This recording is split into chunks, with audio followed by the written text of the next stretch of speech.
Сәлем достар, бүгін сіздерге 15 минутта дайын болатын песочный печеньенің рецептімен бөлісемін.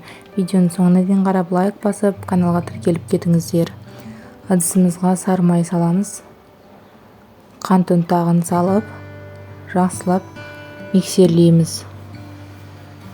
Бір жұмыртқаны салып, тағы да миксерлейміз.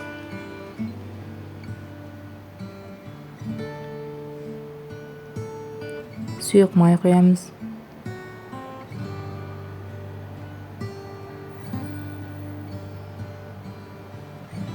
Крахмал саламыз. Ұн саламыз. Қопсытқыш саламыз да жақсылап араластырамыз. Ұнды осылай аз мөлшерде салып отырыңыздар, сонда қамырларыңыз жұмсақ, әдемі болып шығады. Мінекей біздің қамырымыз дайын болды. Енді бұл қамырды бөлектерге бөліп шығамыз. Осы видеода көрсетілгендей домалақ формаға келтіреміз.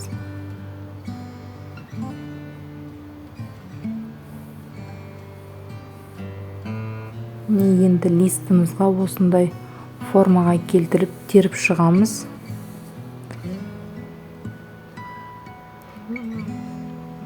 Енді вилкамен басып, осындай әдемілік үшін осындай формаға келтіреміз. Қызып тұрған пешке 180 градусқа 15 минутқа қоямыз. Мінекей менің печеньелерім дайын болды. Көріп тұрғандарыңыздай қызарып, песочный болып шықты. Енді бұны шоколадпен әдемілейміз. Шоколад жағу маңызды емес. Өздеріңіздің қалауларыңызша жай ғана жей берсеңіздер де болады. Мен жай әдемілік үшін осылай шоколадпен әсемдедім. Көріп тұрғандарыңыздай печеньеміз әдемі песочный болып шықты. Сіздерге де жасап көруге кеңес беремін. Видеоны лайк басып, комментарий жазып, каналыма тіркеліп кетіңіздер.